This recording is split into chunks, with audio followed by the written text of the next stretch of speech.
Hey guys, कैसे हैं आप सब। I hope you are doing well. I am Sandeep, welcome to CSC circle. तो आज हम डिस्कस करेंगे जो हमारा यूपी PCS 2021 टेस्ट सीरीज चल रही थी, ठीक है। तो उसी का हम ये टेस्ट नंबर 3 का ये आज सेकेंड पार्ट है। इसका फर्स्ट पार्ट आ चुका है, उसमें हम लोगों ने 50 क्वेश्चन सॉल्व किए थे, ठीक है। आज हम 50 क्वेश्चन सॉल्व करेंगे तो ये हमारा जो है हो जाएगा सेकेंड पार्ट, और थर्ड पार्ट में हमारा पूरा ये कंप्लीट हो जाएगा, ठीक है।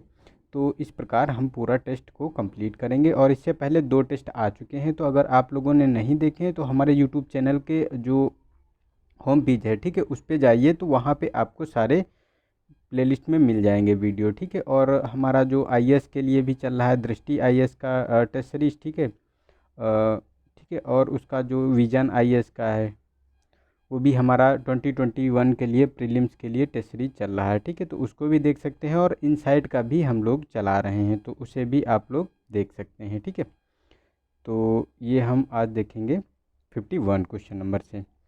तो इसमें कहा गया है कि भारतीय संविधान में संघीय शब्द प्रयुक्त हुआ है। तो संघीय शब्द किस में प्रयुक्त हुआ है ये हमको बताना है। तो ए ऑप्शन है हमारा कि उद्देशिका में, बी है अनुच्छेद 368 में, और सी है संविधान के भाग 4 में, ठीक है। और ये डी ऑप्शन है कि संविधान में कहीं भी प्रयुक्त नहीं हुआ है। तो देखो डी वाला ऑप्शन सही है ये, क्योंकि जो भारत में जो है कहीं भी संघीय शब्द का उपयोग नहीं हुआ है ये संविधान में, क्योंकि उसमें कहीं भी ऐसा उल्लेख नहीं है। आर्टिकल 1 में अगर देखने को मिलेगा तो उसमें देखोगे तो भारत अर्थात इंडिया जो राज्यों का संघ होगा ये उसमें इंक्लूड है, ना कि संघीय संघ शब्द, कहीं संघीय शब्द इंक्लूड नहीं है इसमें, ठीक है। तो हमारा डी हो गया। नेक्स्ट है 55 क्वेश्चन, 52nd। तो इसमें कहा गया कि निम्नलिखित में से कौन सी शक्ति राज्य के राज्यपाल अनुच्छेद 213 के अंतर्गत प्राप्त है। तो ए ऑप्शन है विवेकाधिकार का प्रयोग करने की, ठीक है। बी है कि विधानसभा में विश्राम के दौरान अध्यादेश प्रख्यापित करने की, और सी है कि राज्य उच्च न्यायालय के न्यायाधीशों को नियुक्त करने की, और आपातकालीन शक्तियों का प्रयोग करने की, ठीक है। तो देखो जो आर्टिकल 213 है इसका इस्तेमाल करते हैं जो राज्यपाल होते हैं इनको शक्ति दी गई है। जो विधानसभा में अगर कोई सेशन नहीं चल रहा है तो उस दौरान ये अध्यादेश जारी करने की शक्ति इनकी है, ठीक है। तो बी वाला ऑप्शन सही है। नेक्स्ट है हमारा 53rd। तो इसमें कहा गया है कि मूल अधिकारों की रक्षा हेतु रिटों को जारी करने का अधिकार प्राप्त है। तो फर्स्ट है कि उच्चतम न्यायालय को प्राप्त है, ठीक है। सेकेंड है कि उच्च न्यायालय को प्राप्त है। सी है कि हमारा संसद को प्राप्त है, और ए और बी दोनों को प्राप्त है। तो देखो इसमें देखो सुप्रीम कोर्ट और हाई कोर्ट दोनों को रेट जारी करने की शक्ति प्राप्त है, लेकिन संसद को ऐसी कोई शक्ति नहीं प्राप्त है। तो हमारा डी वाला ऑप्शन सही हो गया, ए और बी, ठीक है। नेक्स्ट है 54। तो इसमें कहा गया है कि निम्नलिखित पर विचार कीजिए। तो फर्स्ट है कि समान नागरिक संहिता। सेकेंड है कि छोटे परिवार का मापदंड, और सी है कि समान कार्य के लिए समान वेतन, और प्राथमिक स्तर पर मातृभाषा में शिक्षा, ठीक है। तो बताना है कि निम्नलिखित में से संविधान में वर्णित जो नीति निर्देशक सिद्धांत है उसमें कौन कौन से इसमें प्रोविज़न सम्मिलित हैं। तो देखो अगर नीति निर्देशक तत्व यानी DPSP में देखने को मिलेगा, उसमें समान नागरिक संहिता देखने को मिलेगी आर्टिकल 44 के अंतर्गत, ठीक है।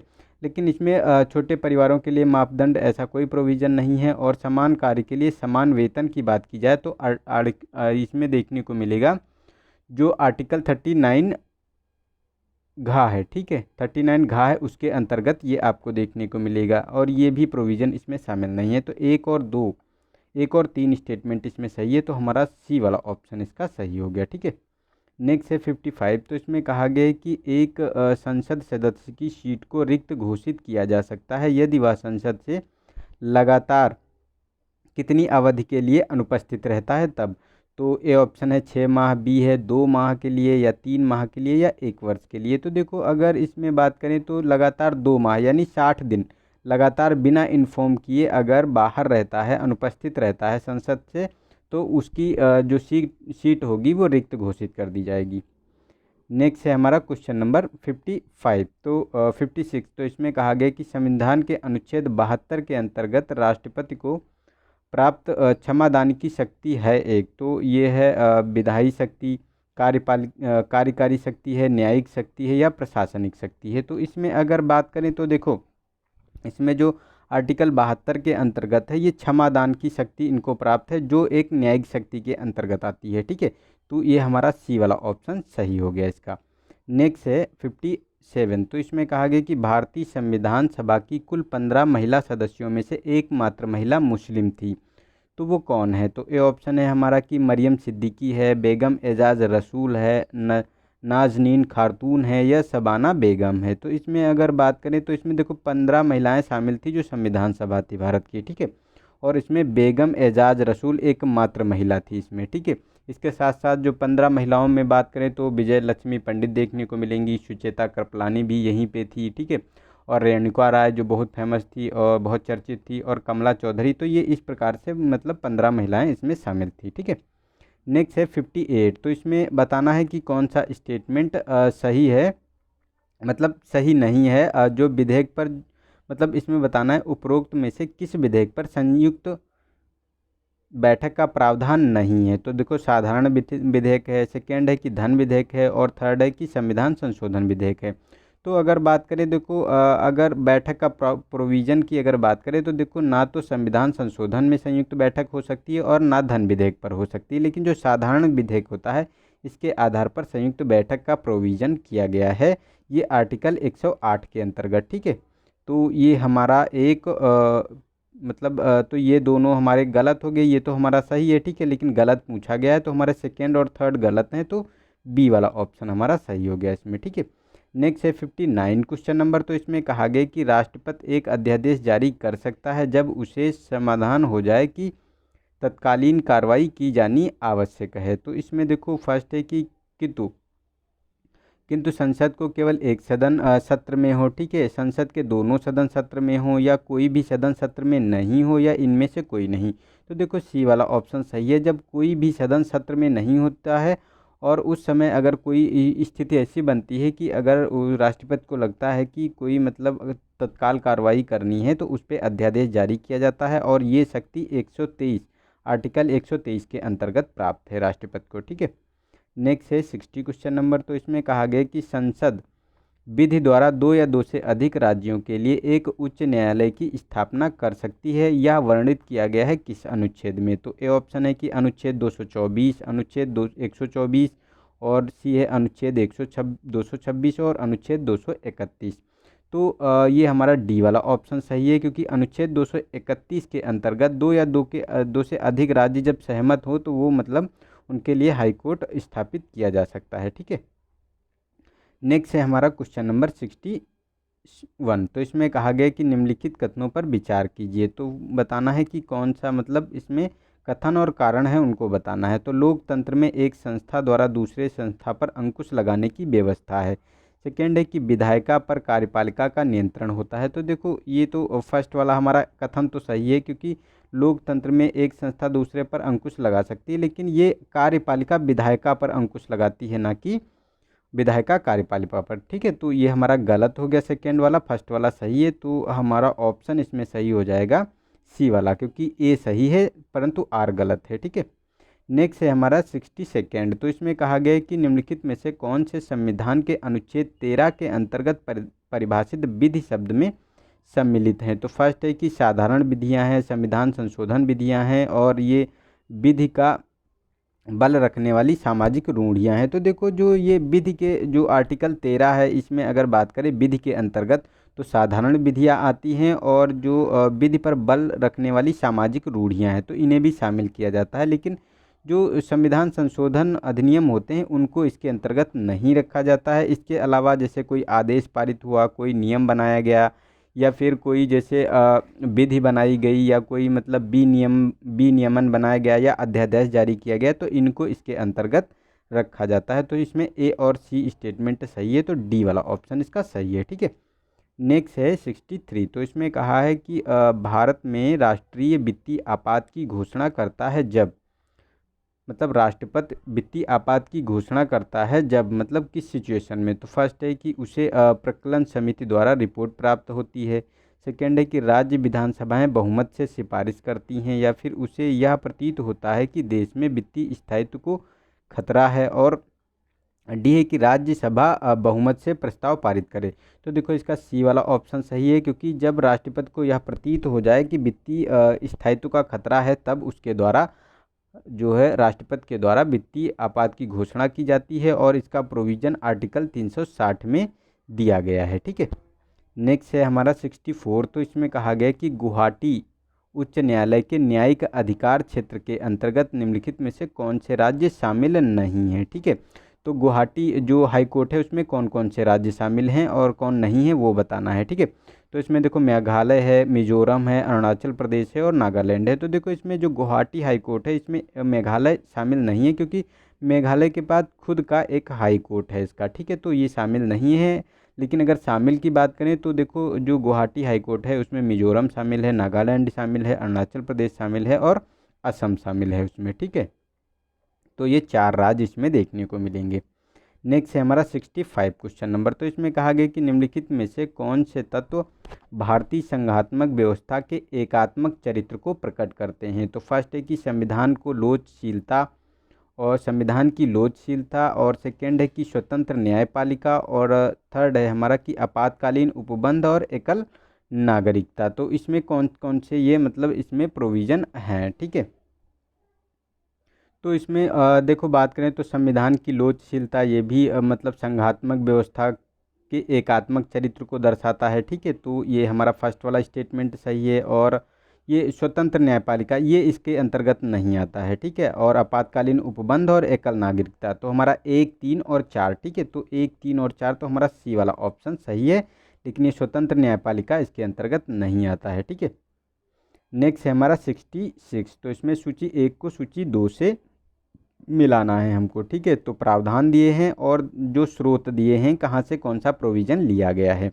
तो इसमें विधि द्वारा स्थापित प्रक्रिया ऑस्ट्रेलिया है ये, फिर और ये तुम्हारा संसद की संयुक्त बैठक, प्रस्तावना में न्याय का आदर्श और राष्ट्रपति की निर्वाचन की पद्धति। तो इसमें अगर बात करें तो विधि द्वारा स्थापित प्रक्रिया ये जापान से ली गई है। ठीक है, और ये संयुक्त जो बैठक की अगर बात करें, जो संयुक्त बैठक की, तो ये जो ऑस्ट्रेलिया से संयुक्त बैठक का प्रोविज़न लिया गया है। ठीक है, और ये जो प्रस्तावना में न्याय का आदर्श की अगर हम बात करें इसमें, तो देखो ये आदर्श जो लिया गया है ये आपको सोवियत संघ से लिया गया है। और राष्ट्रपति के निर्वाचन की पद्धति अगर बात करें तो ये आयरलैंड से ली गई है। तो हमारा देखो 2, 1, 4, 3 हमारा सही होना चाहिए। ठीक है, तो 2, 1 और 4, 3 तो हमारा ए वाला ऑप्शन देखो ये सही हो गया। ठीक है, नेक्स्ट है हमारा क्वेश्चन नंबर 67। तो इसमें कहा है कि भारत के प्रधानमंत्री के विषय में निम्नलिखित कथनों में से कौन सा सही नहीं है। तो फर्स्ट है कि वह राष्ट्रपति द्वारा नियुक्त किया जाता है, न कि मनोनीत होता है। सेकंड है बी कि वह संसद सदस्य को प्राप्त होने वाले वेतन व भत्ते प्राप्त करता है। और सी है कि वह संसद के प्रति उत्तरदायी नहीं होता है। ठीक है, और वह मंत्रिपरिषद के जो मंत्रिपरिषद का वास्तविक नेता होता है। तो देखो ये तो मंत्रिपरिषद का वास्तविक नेता होता है, लेकिन जो अगर बात करें तो ये संसद के प्रति ये उत्तरदायी होता है। संसद में जो लोकसभा होती है, जब तक इनका लोकसभा में विश्वास होता है तभी तक ये प्रधानमंत्री रह सकते हैं। ठीक है, तो ये हमारा सी वाला ऑप्शन सही हो गया। और ये दोनों ऊपर के दोनों स्टेटमेंट सही हैं, क्योंकि जो संसद को एक वेतन भत्ता प्राप्त होता है वही प्रधानमंत्री को भी प्राप्त होता है। ठीक है, और राष्ट्रपति इसे मनोनीत करता है, ना कि मतलब नियुक्त करता है, मतलब नियुक्त किया जाता है ना कि मनोनीत होता है। ठीक है, नेक्स्ट है 68। तो इसमें कहा गया कि निम्नलिखित में से कौन सही सुमेलित नहीं है। तो फर्स्ट है हमारा राज्य और उसका गठन। तो हरियाणा की बात करें 1966, मेघालय 1972, सिक्किम 1975 और अरुणाचल प्रदेश 1980। तो देखो अगर इसमें बात करें तो देखो जो हरियाणा 1966 में इसकी स्थापना की गई थी, मेघालय की 1972 में, सिक्किम की 1975 में। लेकिन अगर अरुणाचल प्रदेश की बात करें तो इसकी 1987 में इसकी स्थापना की गई है। ठीक है, तो ये हमारा गलत हो गया, तो डी वाला ऑप्शन गलत पूछा गया है। नेक्स्ट है हमारा 69। तो इसमें कहा गया है कि निम्नलिखित में से भारत के संविधान के किस एक अनुच्छेद या अनुसूची का संबंध स्वशासी परिषदों से है। तो ये है हमारा कि 8वीं अनुसूची, 370 अनुच्छेद। ठीक है, और ये 6वीं अनुसूची और अनुच्छेद 250। तो देखो ये हमारा सी वाला ऑप्शन सही है, क्योंकि अनुच्छेद जो 6ठी अनुसूची है, ठीक है, इसी के अंतर्गत 4 राज्यों में ये स्वशासित जिला परिषदों का गठन किया जाता है। इसमें जैसे असम, इसमें आपको देखने को मिलेगा जो 4 राज्यों में, उसमें असम है, मेघालय है, ठीक है, असम है, मेघालय है, त्रिपुरा है और मिजोरम है, ठीक है। तो ये 4 राज्य आपको देखने को मिलते हैं। तो AMTM याद रख सकते हैं इसको, ठीक है। नेक्स्ट है 70 क्वेश्चन नंबर। तो इसमें कहा गया कि निम्नलिखित युग्मों पर विचार कीजिए। तो फर्स्ट है कि संघ शासित क्षेत्र अधिनियम तो 1963, राष्ट्रीय राजधानी क्षेत्र अधिनियम 1991, संसद अधिनियम 1959 और सीमांकन अधिनियम 2002।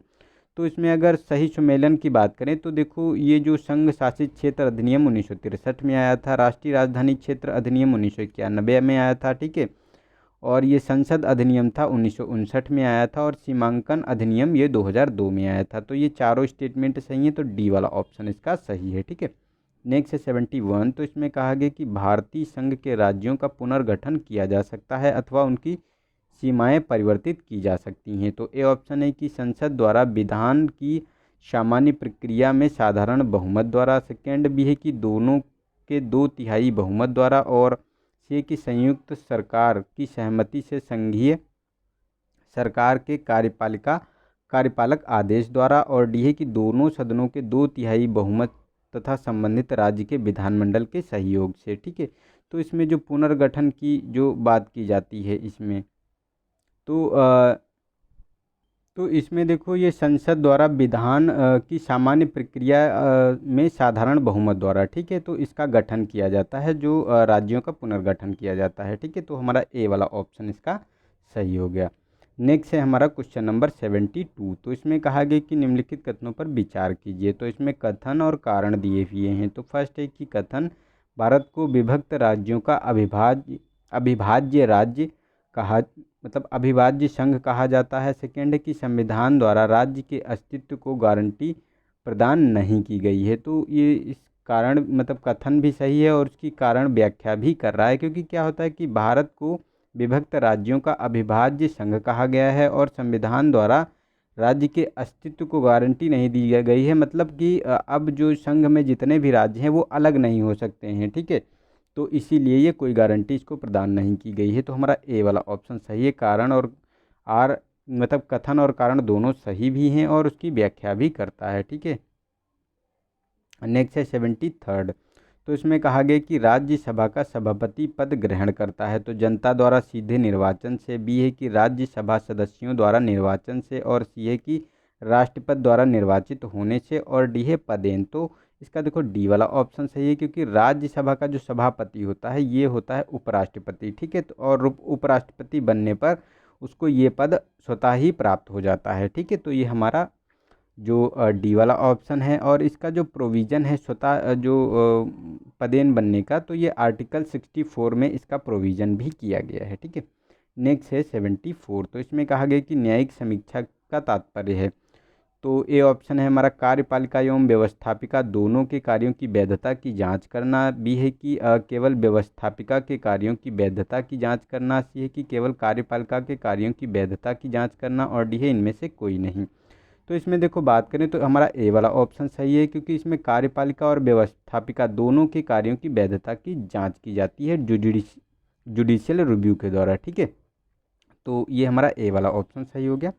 नेक्स्ट है 75। तो इसमें कहा गया कि निम्नलिखित प्रावधानों में से किसके अंतर्गत प्रत्येक पंचायत में अनुसूचित जातियों और अनुसूचित जनजातियों के आरक्षण की व्यवस्था की गई है। तो इसमें देखो, अनुच्छेद 343 क्यू है, अनुच्छेद 343 वी है, अनुच्छेद 343 एस है, और ये आर्टिकल 343 डी है। तो देखो इसका डी वाला ऑप्शन सही है, क्योंकि आर्टिकल 243 डी के अंतर्गत आरक्षण का प्रोविज़न किया गया है SC ST के संबंध में, ठीक है।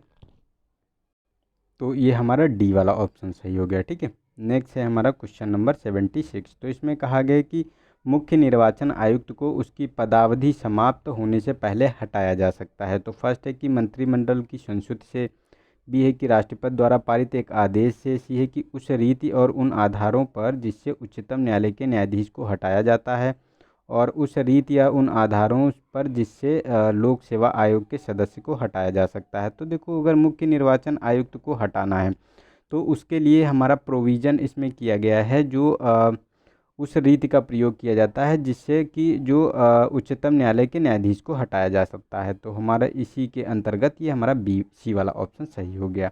नेक्स्ट है 77। तो इसमें मंत्रिमंडल पर संसदीय नियंत्रण के उपाय में निम्नलिखित में से कौन सा एक सम्मिलित नहीं है। तो देखो ए ऑप्शन है निंदा प्रस्ताव, बी है महाभियोग, सी है अविश्वास प्रस्ताव और डी है ध्यानाकर्षण प्रस्ताव। तो इसमें देखो ये बी वाला जो महाभियोग है, ठीक है, ये शामिल नहीं है इसके अंतर्गत।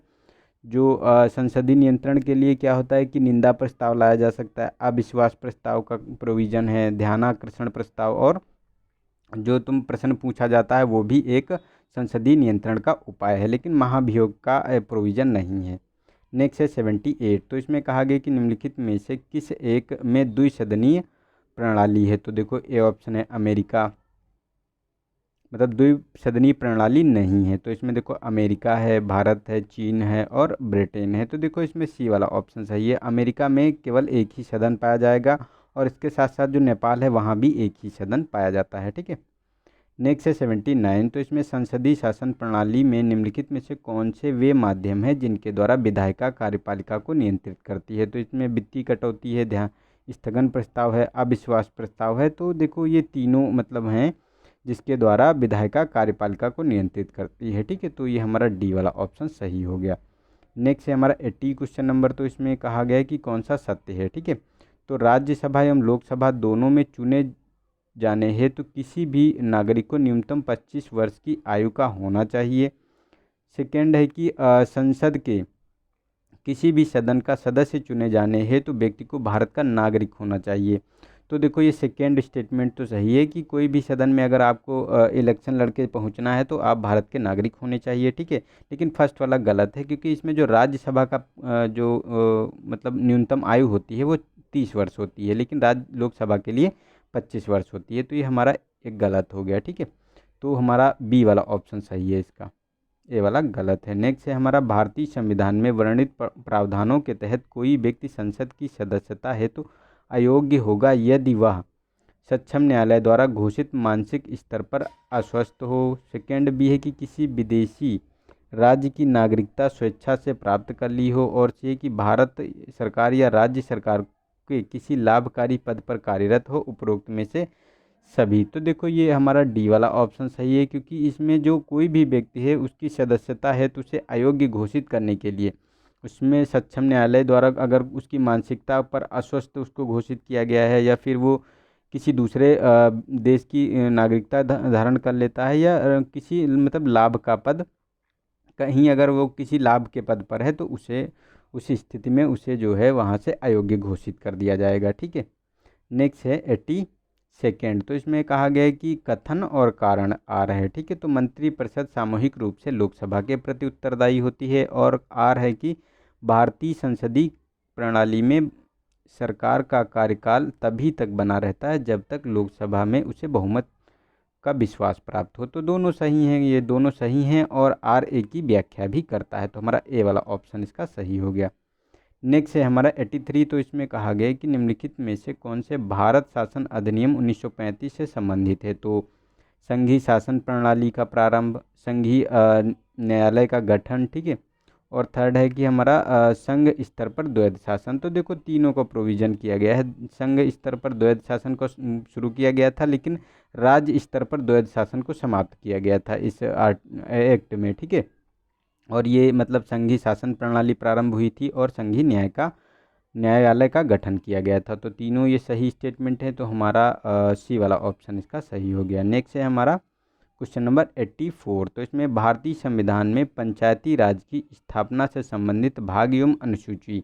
तो इसमें देखो भाग 11 अनुसूची, ठीक है।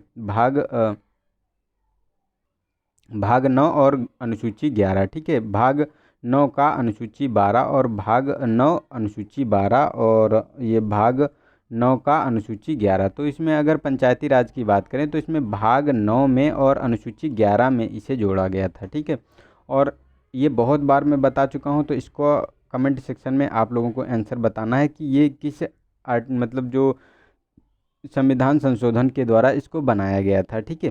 तो और कब बनाया गया था, तो पिछली बार यूपी पीसीएस में ऐसा क्वेश्चन भी पूछा गया था कि कब बनाया गया था। ये मतलब और इस बार चुनाव भी हुआ है, तो ऐसे क्वेश्चन यहाँ से बनने के ज़रूर चांसेस रहेंगे। ठीक है, तो इसको अच्छे से आप लोगों को तैयार करना है और ये पूरा प्रोविज़न आप लोगों को कमेंट सेक्शन में बताना है। ठीक है, नेक्स्ट है हमारा क्वेश्चन नंबर 85। तो इसमें राज्य वित्त आयोग के संबंध में बताना है कि कौन सा स्टेटमेंट सही है। तो फर्स्ट है कि यह संवैधानिक संस्थान है। ठीक है, मतलब यह एक संवैधानिक संस्था है, इसका गठन राष्ट्रपति द्वारा प्रत्येक 5 वर्ष पर किया जाता है। और थर्ड है कि इसके गठन का प्रावधान अनुच्छेद 243 एक में वर्णित है। तो इसमें कौन सा स्टेटमेंट इसमें सही है। तो देखो ये थर्ड वाला तो सही है, क्योंकि इसका प्रावधान 243 ए में किया गया है, और राष्ट्रपति नहीं, ये गलत है हमारा, क्योंकि ये राज्यपाल के द्वारा गठन किया जाता है। ठीक है, और ये एक संवैधानिक संस्था है। तो हमारा 1 और 3 दोनों स्टेटमेंट सही हैं, और सेकेंड वाला हमारा गलत हो गया, तो डी वाला ऑप्शन सही है इसका।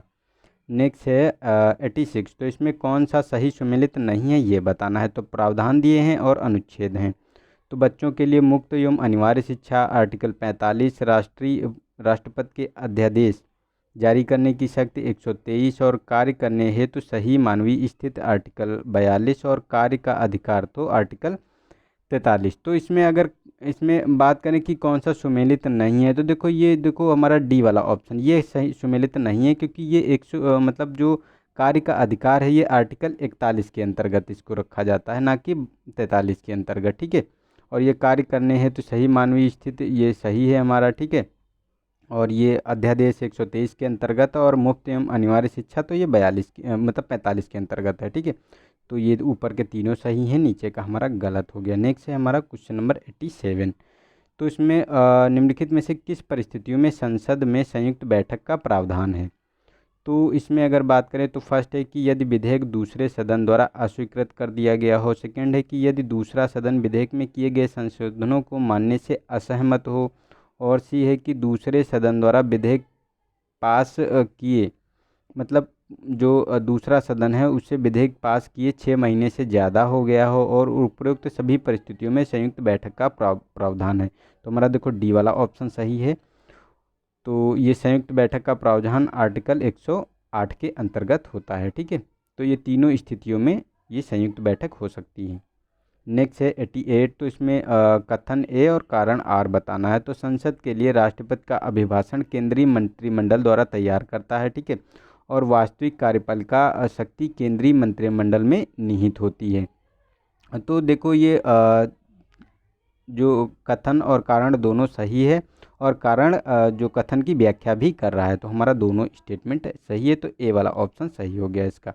नेक्स्ट है 89। तो इसमें सांसद स्थानीय क्षेत्र विकास योजना यानी एमपी लैड के संबंध में बताना है कि कौन सा सही स्टेटमेंट है। ठीक है, तो फर्स्ट है कि इस योजना की शुरुआत दिसंबर 1993 में हुई थी, और यह पूरी तरह से केंद्र सरकार से सहायता प्राप्त है, और लोकसभा एवं राज्यसभा के मनोनीत सदस्य इसमें सम्मिलित नहीं होते हैं। देखो ये गलत है, इसमें सभी के लिए ये योजना होती है। ठीक है, इसमें जो सदस्य मनोनीत होते हैं वो भी, और जो चुने जाते हैं वो भी, उन सब के लिए ये होती है। ठीक है, तो ये गलत हो गया, और फर्स्ट एंड सेकंड सही है, क्योंकि 1993 में इसे शुरू किया गया था, और ये केंद्र द्वारा सहायता प्राप्त है। ठीक है, तो हमारा 1 और 2 सही हो गया, तो बी वाला ऑप्शन सही है। और देखो एमपी लैड से क्वेश्चन बनने के चांसेस हैं। पिछली बार तो नहीं बना था, लेकिन इस बार मतलब पिछली बार बना था लेकिन डिफरेंट टाइप का बना था, तो इस बार भी बनेगा, क्योंकि इसको भी सस्पेंड किया गया था ना, इसीलिए ये न्यूज़ में है कोविड-19 के चलते। नेक्स्ट है 90 क्वेश्चन नंबर। तो इसमें कहा गया कि निम्नलिखित कथनों में से कौन सा सत्य है।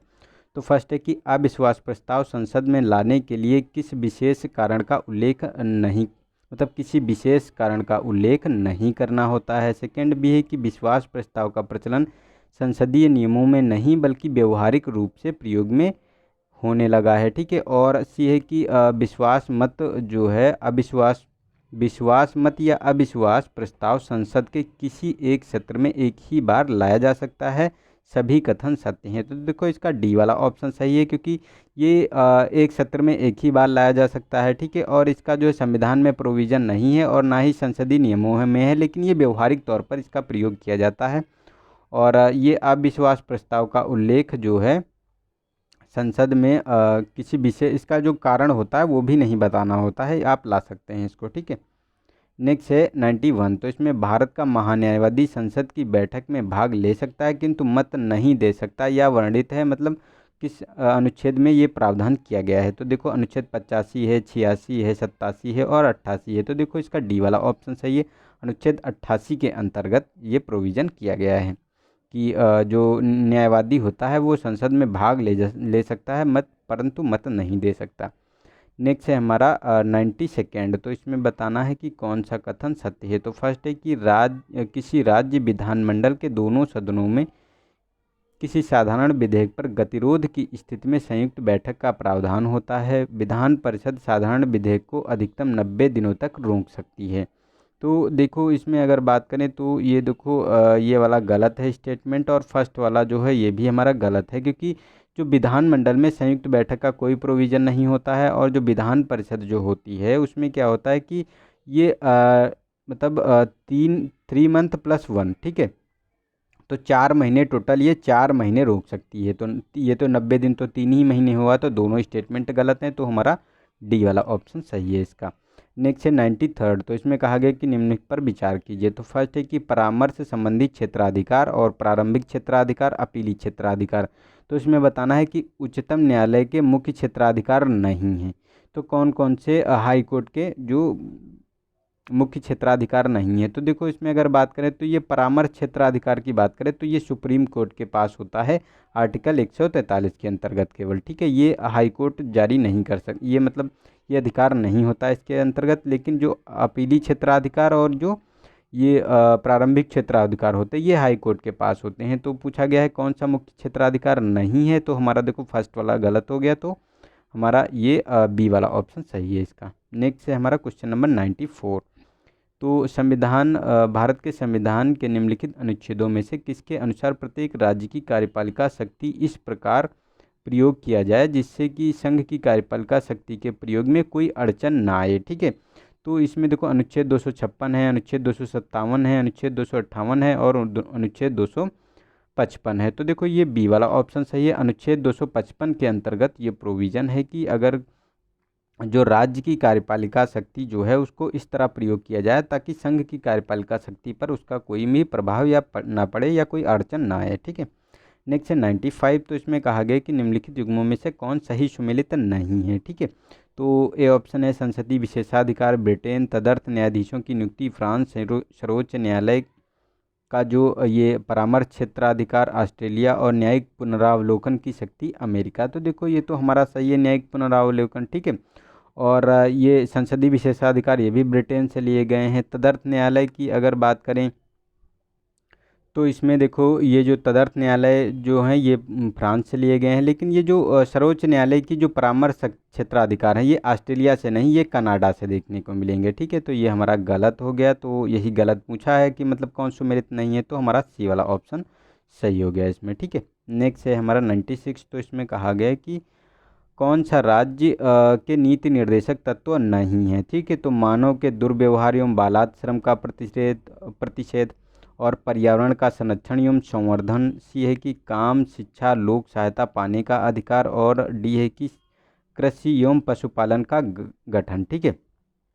तो इसमें अगर बात करें तो देखो कृषि एवं पशुपालन का गठन ये तो डीपीएसपी में शामिल है, ठीक है। और अगर बात करें तो पर्यावरण संवर्धन की बात करें तो ये भी हमारा शामिल है उसमें। और ये काम और शिक्षा एवं लोक सहायता पाने का अधिकार शामिल है। लेकिन ये बालात श्रम की अगर बात करेंगे तो ये आपको आर्टिकल 23 में देखने को मिलेगा जो फंडामेंटल राइट्स हैं, ठीक है, उसी के अंतर्गत ये देखने को मिलेगा, ठीक है। तो ये हमारा गलत हो गया, तो हमारा ए वाला ऑप्शन सही है। और इसके लिए आज आपको लोगों को कमेंट सेक्शन में बताना है कि जो फंडामेंटल राइट्स हैं वो उसमें कितने आर्टिकल से कितने आर्टिकल तक इन्हें प्रोवाइड कराया जाता है, ठीक है।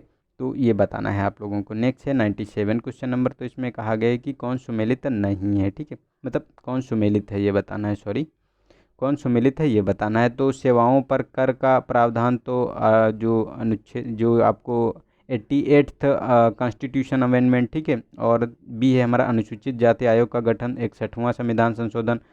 और ये हमारा मेघालय राज्य की स्थापना, 28वां संविधान संशोधन। नगर निगम और नगर पालिका की स्थापना तो 93वां संविधान संशोधन।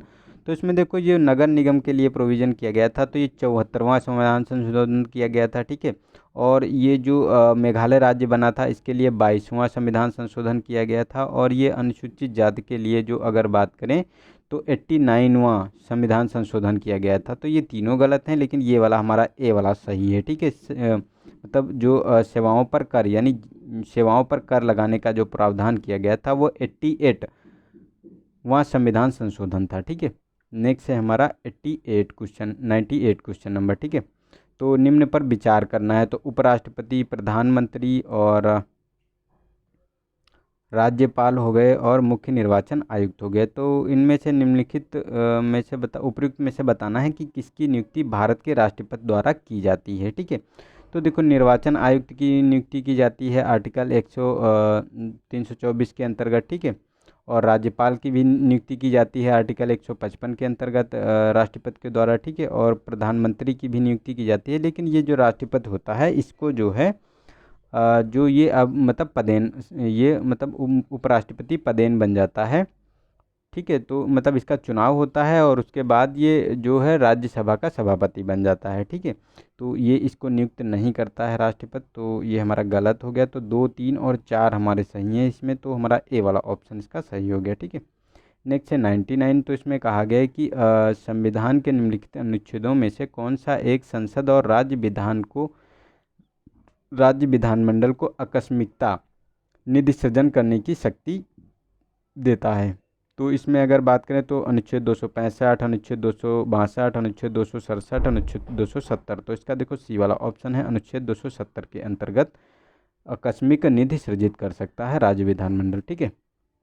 नेक्स्ट है 100 क्वेश्चन नंबर। तो इसमें कहा गया कि निम्नलिखित में से कौन सी रिट प्रशासनिक अधिकारियों के विरुद्ध जारी की जाती है। तो परमादेश हो गया, अधिकार परीक्षा हो गया, बंदी प्रत्यक्षीकरण है और उत्प्रेषण है। तो इसमें अगर बात करें तो देखो, जो प्रशासनिक अधिकारी होती है उसके अंतर्गत जो है आपको अधिकार परीक्षा और ये मतलब परमादेश और बंदी प्रत्यक्षीकरण तीनों रिटों को जारी किया जा सकता है। लेकिन जो उत्प्रेषण होती है ये अधीनस्थ न्यायालयों के द्वारा जारी मतलब अधीनस्थ न्यायालयों के लिए जारी की जाती है, ठीक है।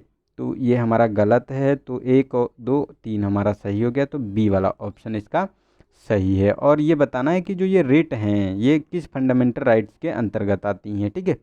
तो ये आज आपके क्वेश्चन रहेंगे। और देखो यार, क्वेश्चन पूछता हूँ तो उसको बताया करो। तो उससे क्या होता है कि आप लोगों की थोड़ी सी मतलब एक्टिविटी और सक्रिय रहती है, आप अच्छे से सक्रिय मोड में देखते रहते हो। तो उससे आपको इंटरेस्ट भी जगता है और आपको पता भी चलता है कि हाँ क्या चीज़ें बताई जा रही हैं, क्या पूछी जा रही हैं, तो उसको आंसर भी देना है। तो ये चीज़ें आप लोगों को थोड़ा सा देखना है और हो सके तो पॉज करके वीडियो को उसको अटेम्प्ट करने की कोशिश किया करो और बताया करो कि कितना आपका मार्क्स हो रहा है, ठीक है।